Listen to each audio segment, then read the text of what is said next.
Hey, what's going on everybody? Paul Tech here, and welcome to my full review of the BlackBerry KEY2.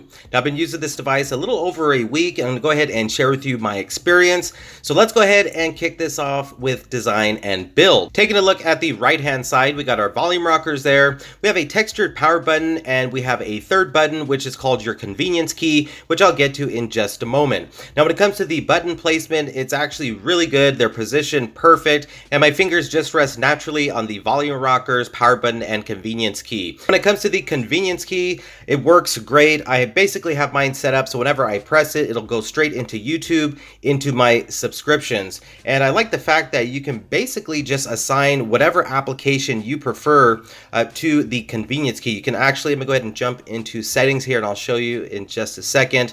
But as you can see here, you can basically assign up to 3 shortcuts, and you can pretty much assign the convenience key to launch any application you have on your BlackBerry KEY2. Moving on from there, let's take a look at the bottom. You got a single down-firing speaker to the far right, Type-C charging port, you get Quick Charge 3.0, and then you have a microphone to the far left. And when it comes to the audio that is coming from that single down-firing speaker, the audio quality is actually not that bad. The speaker does get pretty loud.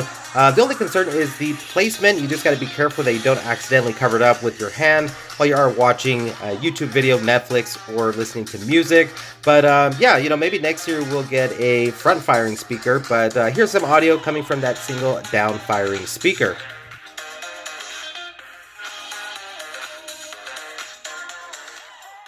And taking a look at the left-hand side, you have your tray there, which is housing your SIM card. You can also input a micro SD card to expand the internal storage, and you do get 64 gigabytes of internal storage, which is actually pretty good in my opinion, and you can expand that up to 256 gigabytes as well. And taking a look up on top, you have a 3.5mm headphone jack, as well as a noise cancellation mic. And I love the fact that you have a headphone jack on the BlackBerry KEY2, and all the headphones that I did try out worked perfectly fine. Audio does sound, you know, pretty decent as well, and again, I'm a huge fan of the headphone jack. And taking a look at the back of the BlackBerry KEY2, you are getting that dual camera setup. So 2 12-megapixel rear-facing cameras, you got your LED flash there, and then you got your BlackBerry branding. You also have this really nice textured diamond grip non-slip back, which does provide some really good grip in the hand, Series 7 aluminum alloy frame, and a non-removable 3500 milliamp hour battery. The device feels very comfortable to hold, doesn't feel too heavy, and overall I think the design and build is fantastic on the BlackBerry KEY2. And taking a look at the front of the BlackBerry KEY2, got an 8-megapixel front-facing camera, f2.0 aperture,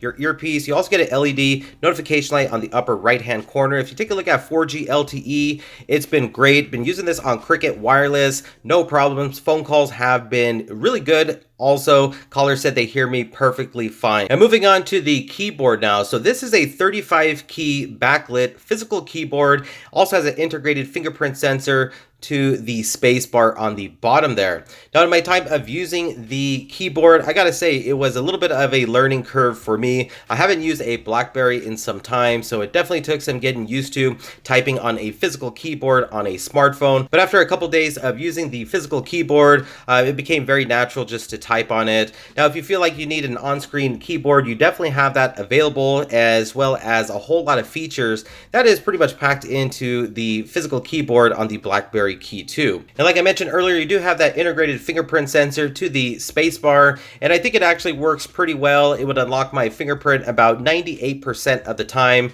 It's not the fastest fingerprint sensor, nor is it the slowest, but it is a good security feature. I also like the fact that you can use the keyboard as a trackpad. You can scroll up and down, left and right. Sometimes it did lock up on me and just kind of not work, but I do like the fact that you are able to use the keyboard as a trackpad. Moving on to the display now. So with this display, you're getting a 4.5-inch 1620 by 1080 resolution. It's an IPS LCD capacitive touchscreen, 3:2 aspect ratio, and about 434 pixels per inch. And the display does look pretty decent to me, has decent color reproduction, pretty good viewing angles as well. One thing that I would say about the BlackBerry KEY2's display is the fact when you are outdoors in direct sunlight, I noticed that the display just doesn't get as bright as some other smartphones on the market. When I was outdoors, I definitely had to crank up the brightness. 100% will give me best overall visibility, but I mean, as you can see, I can still see the display outside. So overall, I think it is a pretty nice IPS LCD display.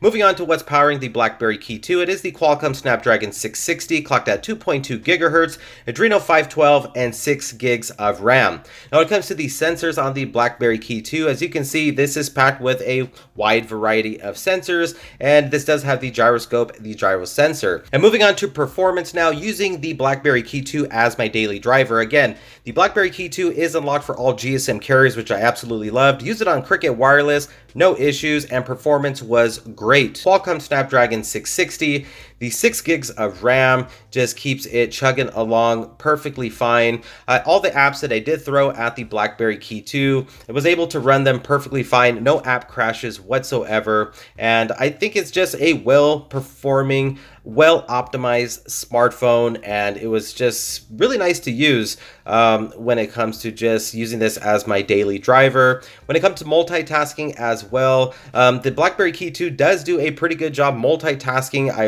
really didn't notice any slowdown or stutter, even with multiple apps open in the background. Even in the split screen mode, the multi-window, I was able to multitask perfectly fine. One thing I love about BlackBerry devices is the fact that you are getting some of the best security, if not the best security on the market. So as you can see there, security is excellent on my BlackBerry KEY2, and I love the fact that you get so much information about what's going on with your smartphone, especially when it comes to the applications. You know exactly what each and every application is running, if it's accessing any of your features, such as your microphone, your camera. You can disable a lot of these areas where you don't want an application to have access to. And I love the security. That's one thing that I just love about using the BlackBerry KEY2. Now moving on, you also have 5 gigahertz Wi-Fi as well, and I had no issue connecting this to Wi-Fi or my Bluetooth devices. Another feature you have is NFC capability, so you can link up your credit card, make your payments on the go, use Android Beam. I mean, there's a lot of features packed into the BlackBerry KEY2. I'm gonna go ahead and just scroll down and just share with you what version of Android and security we are running here. So as you can see here, May 5th, 2018 security patch, and we got 8.1 Android version on board. So everything's looking pretty good there, and I'm pretty sure we will see that next version of Android very soon. Moving on to the Geekbench 4 test, single core score 1,627, multi-core score 5,805, and with the Antutu benchmark test, it did come up with a score of 142,458 for those that were interested. Moving on to gameplay on the BlackBerry KEY2. So I did play PUBG quite a bit, and I got the best performance when I was on medium graphics settings. Everything seemed to flow pretty good. Now, if you decide to go high graphic settings or play higher graphic intense games, you might notice a couple drops in frames when you are playing in that settings. But if you are the light casual gamer, you should be pretty good on the BlackBerry KEY2. No overheating or anything like that with my gameplay. And moving on to the camera. So again, you're getting a dual camera setup, two 12 megapixel rear facing cameras, LED flash. The main sensor is a f1.8 aperture. The second sensor is a f2.6 aperture. And when it comes to taking photos on the BlackBerry KEY2, I believe it does a pretty good job. You got the telephoto option. You get pretty quick shutter speeds on this as well. And I was actually very impressed with the portrait mode on the BlackBerry KEY2. It can actually produce a very nice portrait mode. I'll show you some sample portrait photos and regular photos in just a moment, but in my experience, the best type of quality of photos and videos is going to be in good lighting conditions, outdoors like I am right now. When you go into low light, things can get kind of grainy, so just kind of keep that in mind. And going and taking a look at the highest resolution you can record in, 4K 30 frames per second, 1080p 60 frames per second. But here's some sample photos shot on the BlackBerry KEY2's camera.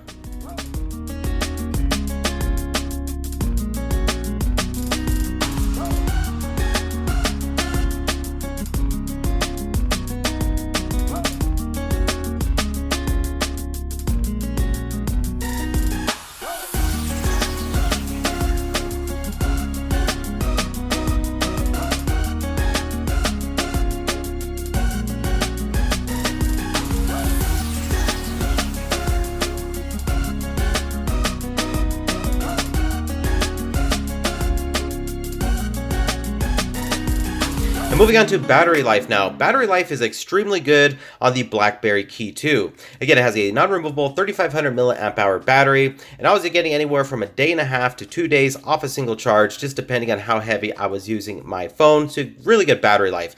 Again, you have Type-C charging on this, so quick charge 3.0. So you're gonna be able to top off the battery in around 90 minutes or so. But that's pretty much it for my full review, my experience of using the BlackBerry KEY2 in the past week. And I really enjoyed using this smartphone. It was nice to use something that didn't look exactly like everything else on the market right now. I got asked so many times, what type of phone are you using, when I was at the mall, at the stores. The physical keyboard did take a little bit of getting used to, but after a couple days, it was nice and easy to type on. Nice design and build, good performance here, decent camera. Let me know what you guys think about the BlackBerry KEY2 in the comment section below. Once again, everybody, thanks for watching. Hit that thumbs up button for me, subscribe to the channel, hit that bell notification as well. This is Paul Tech, and I will talk to you on the next one. Bye.